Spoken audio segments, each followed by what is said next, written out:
Hello and welcome to Restoring the Soul, a podcast dedicated to helping you close the gap from what you're meant to be and what keeps you from being all that. I'm your producer, Brian Beatty. Thank you for listening. On this edition of Restoring the Soul, Michael welcomes speaker, blogger, and award-winning author Sheila Wray Gregoire. Now, about 800,000 people read her blog every month, To Love, Honor, and Vacuum, and her book, The Good Girl's Guide to Great Sex, won the 2012 Grace Irwin Award for the best book written by a Canadian Christian, one of the largest literary prizes in Canada.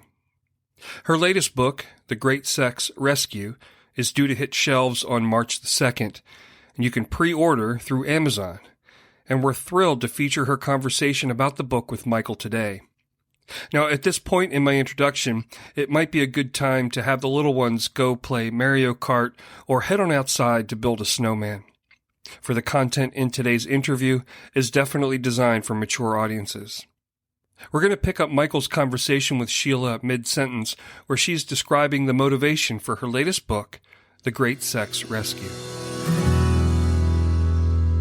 I have put out so much content on how to make sex great, and what I found was that no matter what I said, everybody still had the same problems. It's like putting out the good content isn't enough because there's something rotten underneath.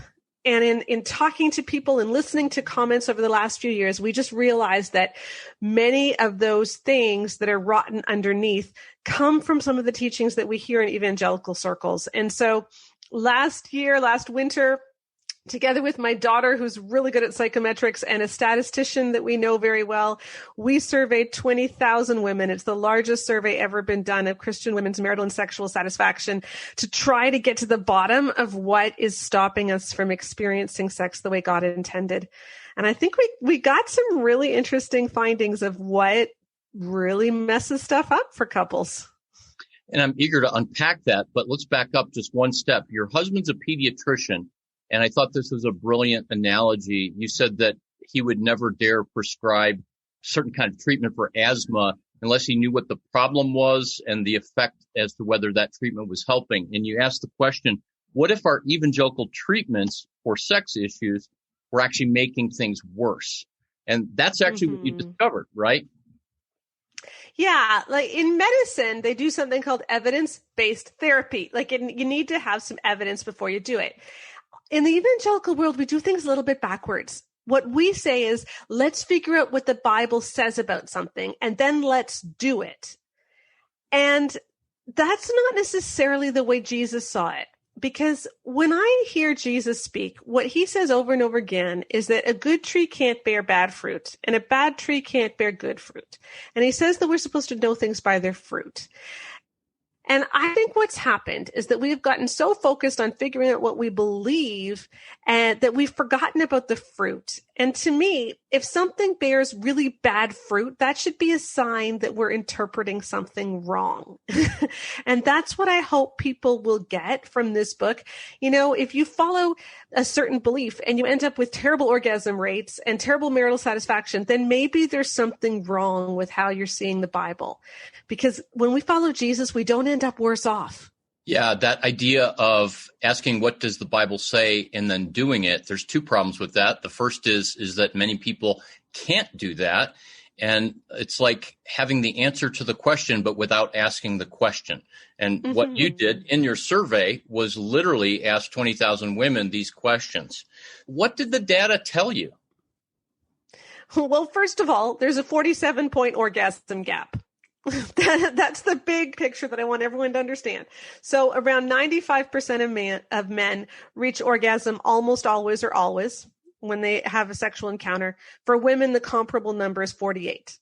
So then there's other women about, I think we're at around just over 60% reach orgasm more than half the time. But then there's a huge chunk that never do or very rarely do. And so that's a large orgasm gap. So when we're talking about sex, then what's often missing in the evangelical conversation is anything to do with women's experience. You know, for instance, Love and Respect, which is one of our huge bestsellers, has sex as a man's need and not a woman's need. In fact, Emerson Eggerichs actually says, if your husband is typical, he has a need you don't have. And that's very typical of our resources, is that they tell women, you don't need sex. You don't like sex. You'll never really want sex the way he does. And, I kind of wonder, do these people know anything about self-fulfilling prophecies? Like, like what happens when you tell women you don't have a libido, you're not visually stimulated, you're not going to like sex, all you really want is conversation. And then you get married and she doesn't want sex. And you're like, well, why? Well, and this touches on another whole chapter in your book, the difference between what you describe as intercourse and sex, or the physical act of doing sex, and then the more holistic idea of what it is. Yeah, well, it's like if I were to say to you, which I won't, but if I were to ask you, did you have sex last night? Other than thinking that I'm really intrusive, you're picturing something in your head. And when people say that, did you have sex? You tend to picture a very specific act, which is, he puts his penis into her vagina, like, part A goes into slot B or whatever, and you move around until he climaxes. And the problem is that definition of sex, which I think is the most common one and the one that we most commonly think of, completely leaves out her experience. Because the vast majority of women do not reach orgasm through intercourse alone. Of the women who do reach orgasm in our survey, only about 30% reach orgasm only through intercourse. Everyone else needs a lot of foreplay, or, they reach orgasm much easier through other means. And so when we reduce sex to only intercourse, we're really leaving her out. And what happens is, because we think that's what sex is, people get married. And in the Christian sexual ethic, especially if we're waiting for marriage for sex, you have a lot of virgins getting married and then they immediately go to intercourse. It feels lousy for her. And then she thinks that I must be broken, and he thinks she must be broken because she doesn't like sex. And no one ever thinks, well, maybe God gave her a clitoris for a reason. Like maybe it's more than just intercourse. And how can we figure out how to unlock her sexual pleasure? So not only is there the orgasm gap, but the way you describe and differentiate intercourse from sex, that intercourse, it doesn't even really require the wife or the partner, because it's just moving and it's just a release, and there's nothing intimate about that. Yeah, and I think biblically, sex is mutual, intimate, and pleasurable. It needs to be all three for both. And so often the way that we talk about it, when we say that she doesn't have a need for sex, when we say she'll never understand his need for sex, what we're saying is that sex is really more for him than for her. And we're making it, like Emerson Eggers actually says, that sex is about a husband's physical release. And it's just such an empty way of seeing it. And I don't think it's biblical. I mean, when you look at Genesis 4, it says, Adam knew his wife Eve and they conceived a son. And it's easy to laugh and think that that's just a euphemistic word, but I don't think it is. I think that God used that word, which is the same word that's used in the Psalms. When David cries, search me and know me, O God. I think that God used that word deliberately to tell us that sex is not just physical. It's a deep knowing, and it's supposed to be a deep knowing. As a psychotherapist myself, and I've specialized in sexual issues for at least 25 of the last 30 years, and I think many of my colleagues would say this, that women have a far greater capacity and ability to experience sex, as you're describing it, as the holistic, relational, connected experience. And men, as it's often referred to, that sex, men just want sex, that actually it's the intercourse, that they have this greater capacity to at any time be aroused and to have intercourse and to ejaculate, but a far lesser capacity for the relational, intimate, connected, at least lesser of a capacity in their natural state. And so the irony of all of this is that women have been suppressed and kind of minimized in their sexual selves, when there's actually something far more profound there that women have that men don't. Yeah, and I think that the beauty of sex is that as you get more intimate and more vulnerable with each other, both of you tend to get a lot more sexually responsive. The more vulnerable, the more intimate she feels, the more you're likely to see couples with similar libidos. And that's something that we found was really interesting. Like the closer that she feels to him, the more emotionally connected she is with him, the more likely it is that she'll say that they have the same level of libido instead of him having the higher one. And so for women, feeling connected doesn't just make her more sexually responsive. It makes her more aware of her own sex drive. It really does awaken sex drive in both of them. And so I think treating sex like it's something that women owe men is just, does a disservice to everybody. And that's putting it politely. Yeah. So say that again, because having listened to some podcasts and reading the book as I got an early copy of it, you do say things strongly and you name names, which I appreciate so that people can see what is harmful. Say more about obligation sex, because that in my counseling practice just feels absolutely the norm. There's Bible verses that say I have to do this and therefore I have to give it to him. Right. And that's one of the most prevalent findings that we found in all of our evangelical resources, or most of them anyway. And I'm going to come back to the Bible verses about that because I want to circle back to that later. But let me first tell you some of the effects in our survey. So when women believe I am obligated to give my husband sex whenever he wants it, their chance of having vaginismus, which is primary sexual pain, it's a sexual dysfunction. It makes intercourse either difficult, painful, or even impossible. Their chance of experiencing that goes up by the same amount as if they had been abused. And I think that's fascinating. So if you think about that, if a woman has abuse in her past, it makes sense that her body would recoil against sex and would have difficulty with sex. Well, the obligation sex message, your body interprets it as the same as abuse. Now, I'm not saying that this is as bad as abuse. We know that abuse has far more repercussions than just that. And obviously those who have been abused are going through much worse than just simply hearing this message. And so I'm not trying to diminish the effects of being abused. I'm just saying this obligation sex message is almost the same thing, because in both cases, what it's saying to the woman is, you don't matter. Your needs are inconsequential. I am allowed to use you however I want. And this is what women are told. Emerson Eggert says that you do not deprive. You're not allowed to say no except for prayer and fasting. Kevin Lehman says sometimes you might have to force yourself to do it, kicking and screaming. In all of our books, we're told this. You're not allowed to say no because of the one Bible passage, 1 Corinthians 7, 3-5, which says, do not deprive each other except for a time for prayer and fasting. But what's interesting about that passage, there's several things. Well, first of all, what is it that we're not supposed to deprive each other of? The way that it's being talked about, you're not supposed to deprive each other of one-sided intercourse. How is keeping her from having one-sided intercourse depriving her? Like, why is she being deprived if they don't have one-sided intercourse? I think that's like letting her off the hook. That's not what it means. It's not talking about depriving anyone of one-sided intercourse. It's talking about depriving each other of a mutual, pleasurable, intimate sexual experience in your sex life. That's what you're not supposed to deprive each other of.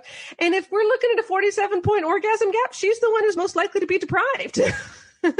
Right. And yet we're telling these women, you're not allowed to say no to sex. And it's ridiculous. But the other thing is, do not deprive does not mean do not refuse. Like, you're not allowed to deprive your kids of food. But if your little boy comes up to you at 11 o'clock in the morning and says, can I have some Cheetos? And you say no, you're not depriving him. And this idea that sex is like that marriage is just a license to have intercourse anytime you want it and to use her as if you're masturbating is just not true. And it's not biblical. It has nothing to do with a biblical sexual ethic. I can't tell you, and I'm talking about in the hundreds of times that I've heard a wife say, I feel like a prostitute. When we have sex because he doesn't really want me. There's really not any intimacy there. It feels like it's just an act. And when you refer to the experience being like a husband masturbating, it seems to really resonate with that. Yeah. And, Every Man's Battle actually calls women methadone for their husband's porn addictions. And I know that's something that you talk about and that is just so harmful it doesn't lead to sex addiction recovery because it doesn't deal with the underlying issues. But, that's another one of those messages that's really harmful that we uncovered, is that if you just have sex, then he won't watch porn or be tempted to lust. That's not the point. But it treats women, again, like they're just simply receptacles, or that there's something that stands in place of something else which is better that they really want, but they'll settle for you. Well, and no wonder there's so much sexual brokenness around the world, and the way that this plays out in so many different ways is because at the most intimate level, where it's supposed to be good and free and whole, and you have a whole list of P's in the alliteration that you can talk about, that if it's just one-on-one in the bedroom in the most intimate place, that's going to spill over in every other way. What would you say to a woman who you're sitting with, or you're teaching at a conference, and they come up to you afterwards and say, I am the one you're talking about. I have been giving obligation sex for, weeks into my new marriage or decades into my long-term marriage? First of all, talk to your husband about it. Because we did focus groups after our survey, and we talked to a lot of women just to try to flesh out what they meant by certain answers in the survey. And over again, we heard story after story from women who had this obligation sex experience. They felt that that's what they had to do. They also felt like they had to be the methadone. I mean, all these negative messages. But then when they talked to their husbands were horrified. Like, a lot of men do not believe this stuff. And a lot of men don't realize this is what their wives are being taught. Because it's women who read the marriage books. It's women who read the sex books. Every Man's Battle, yes, that one was written for men. So men may have read that one. But on the whole, women read this stuff a lot more than men do. And women go to Bible studies where this stuff is studied. Where they'll do studies on this. And so many guys, when their wives talk to them about it, they just said, you know what? I don't ever want you to have sex with me if you're doing it because you think I need it. I need it to be a choice that you are freely making. And one guy, one particular story stuck with me. He said to her, if we're ever in the middle of something and it just doesn't feel good for you, or you change your mind, I want you to stop. And that ability to stop in the middle of sex changed everything for her. And she had been someone who had been orgasmic before she'd had children. And then she'd had some postpartum trauma, like just all kinds, birth trauma, all kinds of things. And after 4 kids, it just wasn't working for her anymore. But she kept going through the motions every 72 hours because she felt like he needed release every 72 hours. And when they talked about it and he said that, she found that a lot of the pain went away. And a lot of women told us similar things. It was like being free from that message. I had gone to pelvic floor physiotherapists, which I strongly recommend, by the way. Just if you're having pain, please see a pelvic floor physiotherapist. But a lot of women had seen those physiotherapists, but what they really needed to was just to hear their husbands give them permission to not be treated that way. So that's a big thing, is that a lot of us might be projecting this on our husbands when our husbands would be horrified to think this is what we're thinking. Now, if your husband truly is thinking it, though, then I think what I would say, and this is what I recommend in the book, is saying to him something like, "Hun, I want to make love to you. I want to have an awesome sex life with you where we experience passion, where we both experience pleasure, where it's a wonderful, life-giving thing. But right now, sex isn't, because right now, sex is only focused on what you need, and I am not getting anything out of it. And I am no longer willing to have one-sided intercourse. So I will gladly make love with you when it becomes about both of us expressing our relationship and feeling close, but I'm no longer willing to be used." So what you're talking about is a woman having a voice and being empowered. And it sounds like so much of the harmful teaching, whether it's in the books or in that you talk about in your book, or the interpretation of Scripture, that it's taking power away from women and putting it all in the hands of men. That's right. And I just want to say, too, as we've already alluded to, this is terribly demeaning to men as well. And this doesn't just hurt women, it hurts men. Men have a real capacity for intimacy, and men's greatest need is also for intimacy.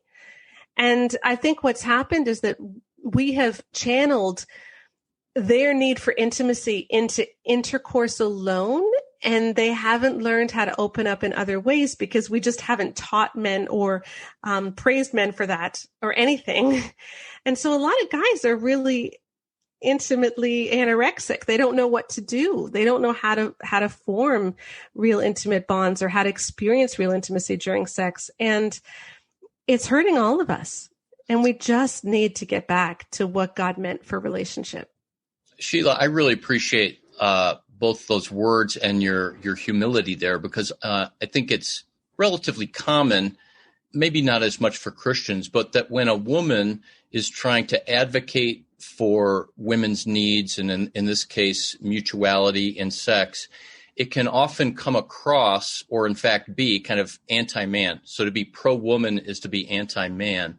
And so I really appreciate you saying that it takes its toll on men as well. And I might have misspoken earlier, but you did a nice correction, and that's saying that men's greatest need is for intimacy, our deepest longing. And though there may be that the focus from these books that's saying that men need sex more than women, that the intimacy is still the deepest longing in the heart of a man or a woman. So thank you. Mm-hmm. Absolutely. And I really do think that what God wants for us all is to experience true, deep vulnerability. You know, it's vulnerability when we're real. And God became vulnerable with us. He took on the nature of a human form and lived among us. He became so vulnerable, even vulnerable to the cross, so that he could have intimacy with us. And vulnerability is the key to unlocking libido. It's the key to unlocking pleasure. And it's the key to intimacy. But you can't be vulnerable when we're wounded, when we're broken, when we're hurt. And so I hope that the quest for wholeness is going to be something which is also going to result in real beauty and vulnerability and authenticity in the bedroom as well, because I think that's God's design. Philip Yancey once wrote, he said that we are perhaps never more like God than in the act of sex, and precisely because of the mutual vulnerability and the giving that leads to something bigger than the sum of its parts. So I like how you defined it there as vulnerability. Let's talk a little bit more about the data. You talked about the orgasm gap. We talked some about obligation sex. What are some of the other findings from the data? Well, for instance, if you believe the all men struggle with lust message, you know, that it's every man's battle, women are far more likely. I think it's like 67% more likely, although I could be wrong on that. There's so many numbers, but to have sex only because they feel like they need to or that their husband needs it. So they're less likely to have sex because they want to, or because they're excited about sex. They're also far less likely to be aroused when they do have sex. And that's actually something that's quite interesting. We measured that across a variety of different findings. And we ended up putting a whole chapter in our book that we weren't planning on writing. It was the one finding that we weren't expecting to come up so much. But this idea of arousal is something that is really missing for many women. I call it the missing piece. We often think orgasm is the problem, but what we really found is that arousal is the problem, because so many women are not getting aroused at all. And if you can't get aroused, you're never going to reach orgasm. And that arousal piece is missing largely because either we've believed obligation sex messages, or because we've never figured out how to help women listen to their bodies. And you know, to get a little bit more into just the sex side of it and less into the mind side of it. You know, I grew up watching Happy Days. I'm that age. You probably are too. Did you watch Happy Days? Yeah. Okay. Arthur And Richie Fontarelli. Cunningham. Absolutely. And Richie Cunningham, you know, the goal that they all had, Arthur or Richie, Potsy, and whoever the other, Ralph, whatever the guy was, you know, was to take the girls up to Blueberry Hill, the makeout spot. And every time they did, Richie Cunningham would sing that song, you know, I found my thrill on Blueberry Hill. And it was like a big part of the show, right? And I got thinking about that. Why was it that making out was so fun? Because they weren't having sex. You know, they were hoping to get to second base or something, but it really honestly was just heavy making out. And as teenagers, we don't, we, as parents, we often don't want our teenagers to make out because we're so afraid of where it's going to lead. But why is it that we're afraid it's going to lead somewhere? And I think the reason is because when teenagers make out for hours on end, it often does lead somewhere because you get excited and then you want to do the next thing. That's why it's called second base, third base, home run, because it's the next thing and your body naturally leads you there. But what happens is we get married and maybe all we've done before is kissing. And I'm not saying, I do believe in a biblical sexual ethic. I do believe that sex is meant for marriage, but that doesn't mean that you have to have sex as soon as you enter the hotel room once you're married. And when you go from kissing to intercourse and you never follow the sexual progression that Richie Cunningham knew, that you kiss for a bit until her body is saying, oh, touch me somewhere. And then you touch her somewhere until her body is saying, oh, keep doing that. Until her body is saying, okay, let's start sex. She has no idea what arousal feels like. And she has no idea how to listen to her body because the key to orgasm is learning to listen to your body. And so all of these things which make arousal less likely, and we've got a lot of different markers that make arousal less likely or problematic, but they compound if when the couple is first married, they never figure out that sexual progression piece and they just go straight to intercourse. And then they both just figure she's broken and she just doesn't like sex. Right, right. And men are not instructed anywhere, and their arousal pattern is different from women. They're not instructed to either understand or how to create the context for that arousal. And so it naturally goes that direction. Yeah, the sexual response cycle is kind of interesting. We tend to think of it as, desire. So you want sex, excitement, you get excited, you get aroused, and then you reach orgasm. And that's what we tend to think the sexual response cycle is. To put it in more layman's terms, if you're watching TV, a movie, whatever it is, the plot when it comes to sex is always goes something like this, right? So the couple is together and they're panting. And so they start to kiss and then their clothes come off and they end up in bed. So no matter what you're watching, it's pretty much it, right? Like they're panting, they kiss, the clothes, the bed. So that's what we think that sex is: pant, kiss, close, bed. And then you're at home and you're waiting to pant. And a lot of women never pant. And so they figure, I guess I just don't like sex. But what we forget is that for some people, it's not pant, kiss, close, bed. For some people, it's bed, kiss, close, pant. And maybe even brush your teeth, bed, kiss, close, pant.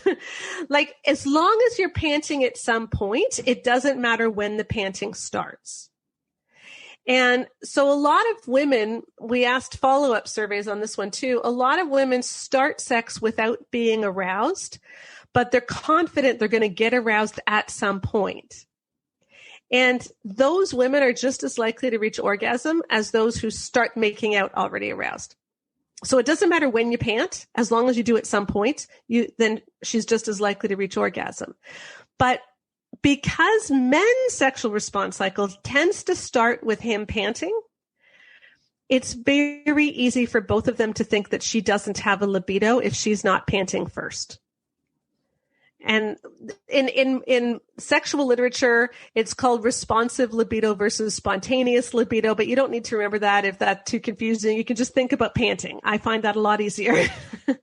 Right. But we tend to see things through a male experience of sex. You pant first and intercourse does it for you. Yeah. And when we try to put women in that mold, it doesn't work. Yeah. I always try to share some of my personal journey, and I wrote a book about my sexual sin history. And of course, I'm not going to go into detail about my sexual relationship with my wife. However, as we we're both therapists, and as we have sat on the couch with therapists, and we had many of the classic conversations about how come we don't have it more often. I would say things like, why aren't you more responsive? And the most transformational sentence that my wife said to me was, why don't you give me something that I can respond to? And what she was saying was, you're not connected to your heart. You're not connected toward your strength. You're not moving toward me in a way where you're, back to your word, vulnerable. You use those two words again because you said we don't have to remember it that way for listeners, but I think it's really important. Spontaneous arousal versus responsive arousal. Yeah, so some people are just ready to go right away. And some people, they need warming up. And it really honestly doesn't matter. One is not better than the other. One does not mean you're broken. But if your spouse is more responsive, you need to give them something to respond to. But I would also say the other way, if your spouse is more spontaneous, sometimes you need to also woo them. Because I think a lot of times it tends to be only one person ever initiating, and that can feel empty as well. So no matter whether you're spontaneous or responsive, make sure that you are initiating at least some of the time, because everybody needs to feel pursued, I think. You've done a lot of writing prior to the release of the book about lust. And I have to confess, before I read the book and before I got to know you, I kind of saw you on Twitter as the anti-everyman's battle writer. And you are so much more than that. Obviously, there's just a depth of knowledge that you have about human sexuality, and certainly based on this data, and you're really an extraordinary writer. But you learned a lot about lust and how we talk about that in Christian circles. Can you talk about that? The big problem is that we don't recognize why lust is sinful. Every man's battle talks about the sin of lust as being against his purity and how he has damaged his own purity by lusting. And when I read that book, there's something fundamentally missing, and that's any kind of respect for women. The key to winning the battle with lust is not to white knuckle it and to try really hard not to lust. And it's certainly not to avoid women, which is what I think their prescriptions lead to. And it's not just their book. It's in other books as well. Through a Man's Eyes by Craig Gross and Shanti Feldon talk about a man at work who deliberately turns his chair away from a coworker so that he doesn't see her, and who tries to avoid different women. Jesus never tried to avoid women. What Jesus did was he saw women. And I love the story of Hagar in the Old Testament. Most of us will remember her primarily by who her boss was. Abraham and Sarah, she was a slave in their household. And when Sarah wasn't getting pregnant after they'd been given the promise, Sarah suggested that Abraham have a child through her maidservant Hagar, which he did. There's no evidence that Hagar would have consented. I don't know that she could have consented. She wouldn't have had a choice. And then when Sarah finally did have a child, they saw that Hagar's son Ishmael was a threat. And so they banished Hagar and her son into the desert. And Hagar has just an amazing encounter with God there. And she's given the privilege of being the first person to ever name God. And she calls God the God who sees me. He is a God who sees us, and Jesus sees us. The solution to lust is to see women. It isn't to avoid them. It's to see women as whole people made in the image of God. And when the lust message treats women like we're dangerous and we're temptresses and we are a potential stumbling block to his purity, it destroys the relationships that God wants among us, just as fellow co-workers in Christ, let alone the romantic dimensions of that. And I find that that is one of the primary things that's missing is any concern for women. They think they're concerned for women because they say, oh, we're trying to get him not to lust. I don't want him not to lust. I want him to respect and see me. And that's a whole other level. Yeah, it seems like one end of the continuum of lusting and making a woman an object to making the woman invisible. Mm-hmm. And either way, you're still objectifying her. If you're saying, I'm going to avoid her so I don't lust, then you're still seeing her in terms of her body parts. You're still seeing her primarily as an object, and that's just not Jesus. That is not of Jesus. So I can hear men that are listening saying, oh, that sounds really important and it sounds really great, and sign me up for really seeing my wife or a woman. What does that mean? So I won't let men off the hook, but as a woman with that category in mind, what does it mean for you for a man to see you? For example, your husband, a colleague in ministry. I think just to treat me like he would a good friend, anybody. You don't need to treat women differently like we're dangerous. Just talk to me. That's one of the big things. But I really believe that the problem that we have with lust is primarily a definitional one. In that lust and sexual attraction are not the same thing. Just because you notice that a woman is curvy and pretty and you're attracted to her does not mean that you've lusted after her. 75% of men say that they struggle daily with lust. But when we gave men all kinds of opportunities to show how they struggle, so either with porn or with having a mental Rolodex and having images of women come into their mind and fixating on them, or actually struggling with not objectifying women in 4 different scenarios, only half of them did any of those things. So 75% of men think they struggle with lust, but only half of the ones who think they do actually show any sign of it. And I believe what's happening is that we have so demonized men's sexuality that men feel such shame and guilt anytime they notice a woman has breasts. Even if they've never imagined doing anything with those breasts, they've never imagined doing anything with that woman, they just notice she has breasts and they immediately think they've sinned. Right. And that's not a sin. Right. Even if there's a strong, visceral, physical reaction, and then I think I said this to you in a tweet, then someone came along somewhere and said, well, lust is the second look. And I don't think that's necessarily true, because the second look can still come out of a place of curiosity and attraction and just responsiveness without necessarily coveting and saying, I have to make that mine, or she has to be mine. Exactly. Like if someone walks by you out of the corner of your eye and they stick out in some way, either they're really beautiful or even if they're really ugly or something, we have that primitive side of our brain which registers things which are out of the ordinary, and we're going to take that second look. And I look at beautiful women who go by. I'm not sexually, I'm not attracted to them. I don't want anything sexually from them, but you notice them when they're stunning. And I'll take that second look. But as soon, if you dwell on it, if you stare, if in your mind you start to say things like, I wonder what, or what about, or what does she look like? When you start to ask those questions, then you've crossed a line. But if all you're doing is looking almost involuntarily, that's not the same thing. Jesus said, whoever looks at a woman with lust. He didn't say whoever sees a woman, whoever is attracted to a woman. He didn't even say whoever looks at a woman. He said whoever looks at a woman with lust. And I believe that we have heaped a whole pile of shame on men they were never meant to have. And that's at the root of a lot of our bad teachings. And it's that shame which then fuels compulsiveness and addiction. And that cycle just goes around and around, because when we feel shame, we're far less likely, or we're incapable of being vulnerable and intimate with another person.